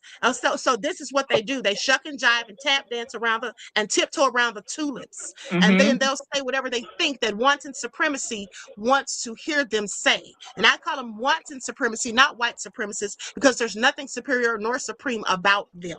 Mm-hmm, exactly. And somebody put in the chat that they're coming for Willie D. I seen Willie D's live video yesterday, and they went to go try to research Willie D's background. Willie D said, "Yes, I do have, a background. I served my time. I did it. I sure did. And I'm here to tell you basically that I can own up to mine. But basically, can y'all own up to y'all's? See, what they're doing is they're so upset. And y'all know Willie D, he is, y'all, he be reading them they rights. Let me shout out to Willie D, because Willie D don't be playing with them. He be giving it Shout to out to them, Willie D. unapologetically, Yeah, shout out to knocking Willie them D. He out. speaks the truth. Yes. He And speaks they the are truth. mad. And in my opinion, Willie D is one of the least biased people. He's Mm-hmm. given his true thoughts and opinions and views. And Yep. if something looks wrong or is shady or a black person is at fault, he will call it out, just Yep. like I will. There's many Yep. of us who will absolutely call it out. Matter of fact, I just Mm-hmm. showed a video the other day where there was a white guy holding a gun on a black guy in traffic. They had a fender bender, and the black Mm-hmm. guy's lying on the ground begging the white guy not to shoot him. But then come to find out, supposedly the black guy is the one who started it, got out of his car with a gun, pulled it on the white guy and his wife because they clipped his car. The white guy Wow. also had a gun in a backpack on the back seat, grabbed his gun, and then was able to successfully disarm the black guy. Now the black guys down there on the ground, but he was in the wrong. You went to them with a gun first. He's lucky the white guy didn't kill him because you pulled a gun first. It would absolutely have been deemed as self-defense. So my whole thing is, it's not to paint narratives. It's not to just choose a side because someone looks like me, but what's right is right and what's wrong is wrong. And that's just what it is. Absolutely. You see, Yep. racist people, because we do call our own out. And I'm Yep. going to tell you the go-to move that they love to bring up: black on black crime. That is such BS and nothing but propaganda. If we want to talk about crime, we know it's all about proximity. The black people that are killed are mostly killed by black people. The white people that are killed are mostly killed by white people. That's just a fact. When the police go and do a homicide investigation, they first go visit the family, friends, and co-workers, because 9 times out of 10, it's usually, in most homicide cases, done by someone who knows them. And if you want to talk statistics, the percentages of white on white crime is 83 to 86%, whereas black on black crime is 86 to 90. So it's very close. Okay, the percentages are very close. So if they want to keep constantly talking about black on black crime, well, let's talk about white on white crime too. If you want to spew propaganda to try to demonize and villainize us, well, let's do the same. But see, they don't want to do that because it's only black people that are deemed as nefarious. Yeah. Now, if And you I don't bring know up if you guys heard of this white on case. everybody else crime, that's way higher Go ahead. than black on Spanish crime, black on Asian crime. White on Asian crime is higher than black on Asian crime. It's higher than black on any other race crime. Like they don't care. They go at everybody and oops upside your head equally. Like those jokers are terrible. Like they hateful. They don't care about like this Carmelo Anthony thing, right? They don't care about justice. They only care about control. That's the only thing they're worrying about. That we control what's going on. How about they never want justice? They don't care about justice. They act like it's justice. Justice is blind. Justice is blind because you want it to be blind. Like you want to control everything what's going on. They try to make it seem like that's a good thing. Justice is blind. No, it ain't. We need justice to see what's going on so it could make the right decision. Like these jokers are hard, and they let you know. Yeah, they let you know straight up. And how come in most of the cases where people have been exonerated, even from death row, it was often by an all-white jury? But you're never going to see a white person have an all-black jury. You're never going to see an all-black jury, period, but specifically never when it's a white person. Which, could you imagine a white person being the defendant and there's an all-white jury, or a jury with no white person, not even one? You wouldn't see that, but it's okay for it to happen to us. And then they'll sit there and ignore all of that. And then Jeff Metcalf said that black people cannot they have to be biased. He basically said that we can't refrain from being biased. But I find that interesting because that's exactly what he is. He's the epitome of it. Yeah, they say what they are. Another thing is, let me say this. I was on a TikTok live the other night, and this white woman said that why is it that black people always condone stuff that their people do just because they're black? She said us white people, we're the ones that are always honest. And I thought that was so hilarious. She's serious because here's what I know. When we see their mass killers and their mass shooters and school shooters, they'll show prom pictures of them or say nice things. Oh, he was such a good math student. The guy who shot up the theater that time and killed 30 people, I believe it was, they showed a picture of him in a tuxedo.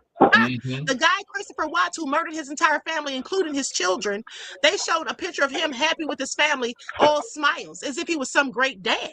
These are the things they do. But the young black lady and her sister who were on the subway stabbed and their throats slashed by the white guy, if you all remember that years ago, they showed a picture of the one that died, the one that got her throat slit. They showed a picture of her holding what looked like a gun to try to demonize her as if she deserved it. But it wasn't even a gun. It was a cell phone case that looked like a gun. But these are just some of the things they do.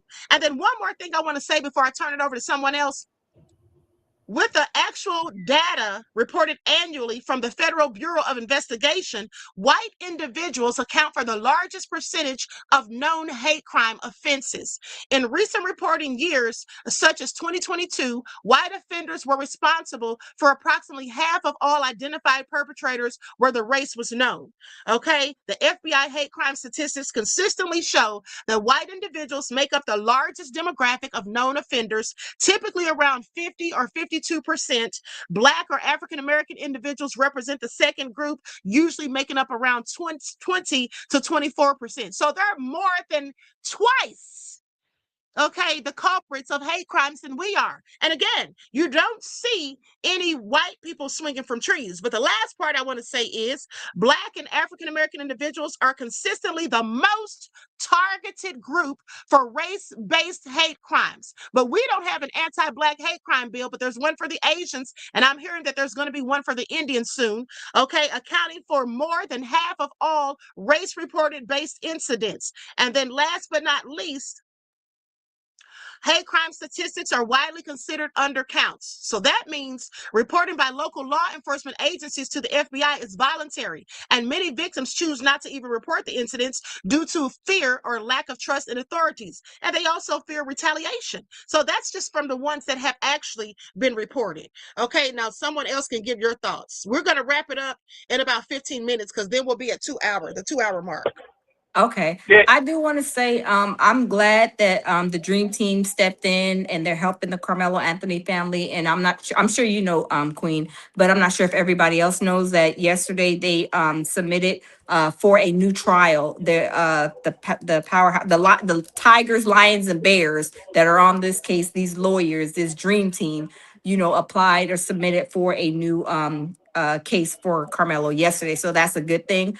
Me personally, I believe that Carmelo is going to come out of that prison, and I believe that it's going to be a whole different ball game, because people are saying, "Oh no, he's not going to get." I believe they are going to let him out, and they are going to basically turn this whole thing around for them, because these lawyers are powerhouse lawyers in their different fields that they specialize in. So they know they can run everything through with a fine tooth comb and pick out everything, of course, that went wrong, which I mean a million things that went wrong. But I do believe in this team, and I do believe that he will be let free once that trial appeal is done.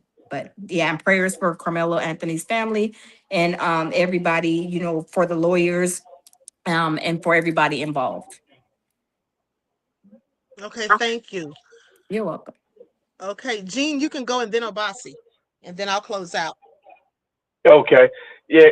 I was going to say about the hate crimes where you said that most gonna, just me personally in my life, the amount of direct attempts of violence towards me for no other reason that I'm extremely dark skinned. No, I can't even count on both of my hands. Like it's been that many in my 56 years from the time I've been a little ass kid to the other day. It's unbelievable, and it started going down a little bit, and then Trump got in office, and then people got more uh, bold with it. So I experience it now, like not too long ago, but maybe a month ago. Joker tried to put his hands on me. Like that's a big mistake. Mm-hmm. Like so, yeah, most of because we don't call the police. Like a hate crime go against a white person, any of they call the police. We don't usually call the police about that. You deal with it however you gotta deal with it. If you lost, and then if they come at you, right? If they come at you because you're dark, or then and they lose, they call the police. Like you started it. Like what are you talking about? Now I got a crime against me because you went to attack me and I won. Like it's insane, and we've been living in this for so long, and it didn't get no better. And they got people actually sitting there saying that racism went back up when Obama got in office. Yeah, no, it been here the whole time. Like people say it and don't even understand. It's always been here. Y'all just didn't see it because y'all not black. We've been seeing it the whole time. Ain't nothing changed. Y'all been seeing it because y'all not black. Yeah, we It's got it hard to rough. see it when you're the ones doing it. Exactly. Like you the culprit. You the perpetrators. Like your folks is the perpetrators, and you was in your little bubble, so you never got a chance to see outside your bubble. And then the internet came, and now you go, oh wow, it's so racist. It's been that my whole life. I've been walking in it. Like I'm dark. I feel like the darker you are, the more you experience. And man, I experienced it from the time I was a little kid all the way up until right now. Sad, but yeah, that's it for me. Mm-hmm. Go ahead, Obasi. I always talk about Timothy Hudson since they're so upset. And I did a live the other day, and I said, "Well, white American white people, they don't care about crime; they only care about the narrative." And I said, "Well, why aren't y'all speaking about Timothy Hudson, the 16-year-old?" And they had to bend their arm to even bring him up. Like they allowed him to walk around free for a while. That took his sister out, his stepsister, on a Carnival cruise, right? And I said, well, why aren't y'all the same way of enraged? If white lives matter, because they love that, and they get in their teeth, white men fight back, and this is what Jake Lang had a White Lives Matter sign. So if white lives matter, why aren't y'all in a tizzy about 16-year-old Timothy Hudson that took the life of his stepsister? And here's where they try to play mind games and semantics. And they said under my post, they said, well, because they told me, they said, it goes back to what you were talking about, Queen, about the black on black violence. They said, well, he told me, he said, I dare you guys to talk about what happened in Chicago, because that's their go-to place. Chicago. And they can throw random numbers out, 15 people were no real truth, right? And I said, well, why are you silent to Timothy Hudson? And here's what they said. Well, the news is speaking about it. What else do you want us to say? I said, well, I'm asking, why aren't you enraged? Why aren't y'all saying Timothy should be strange fruit the way y'all are saying with Karmelo? Because you actually don't care about the crime.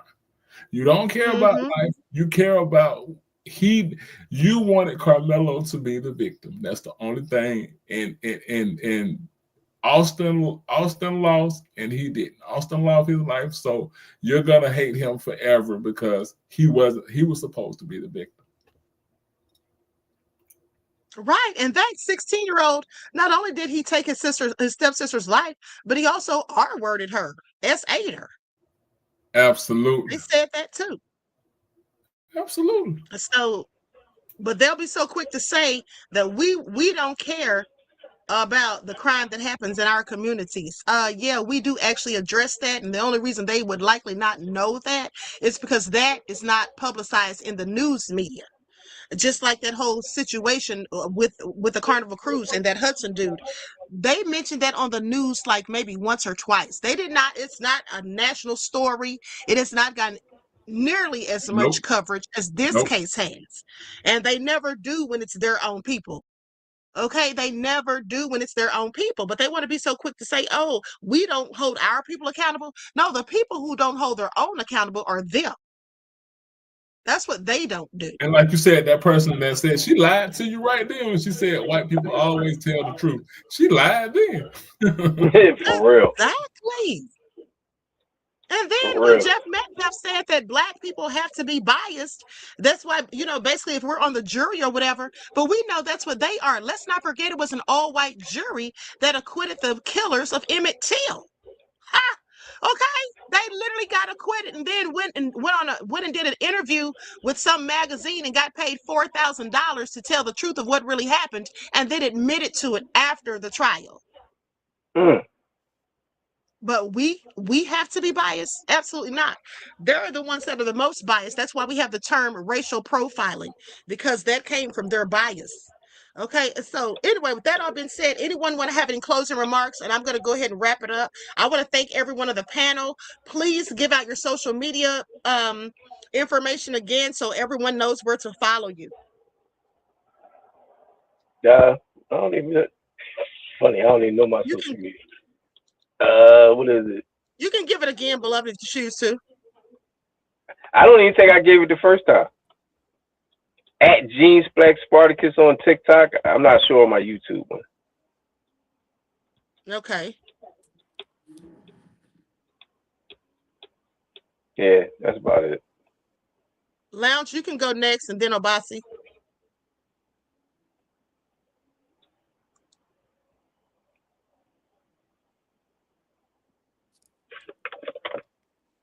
The Lounge. Oh, I can't. Can you guys hear me? Yeah, we can hear you now, beloved.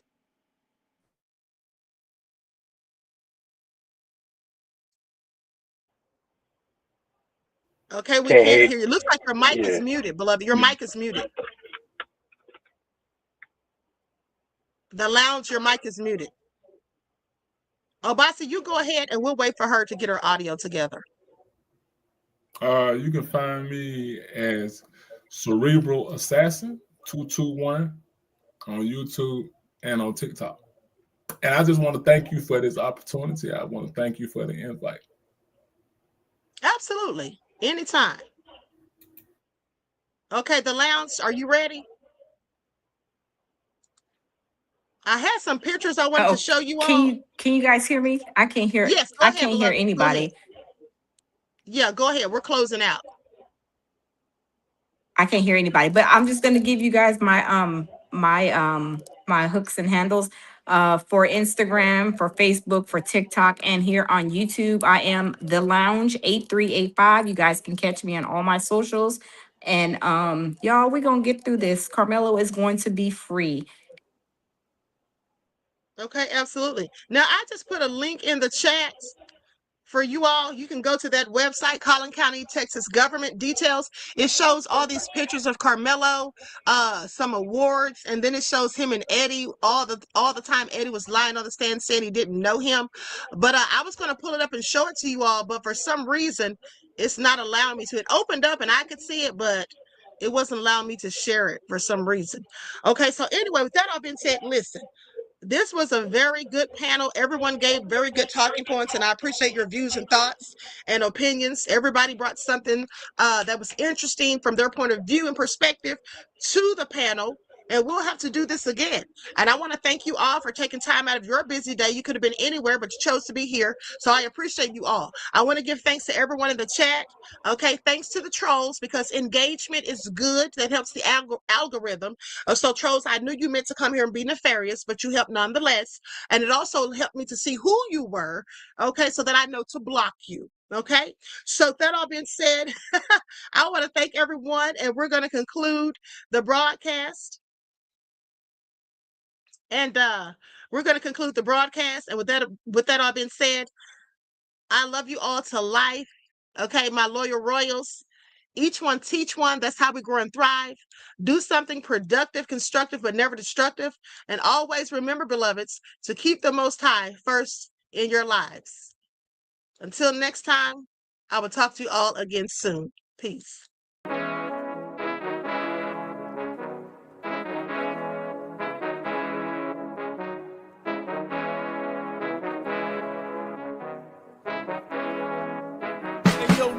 Hit him with that gold all in my skin, God all in my blood, kings all in my circle. You touch one of mine and you're done. They show no love for the queen.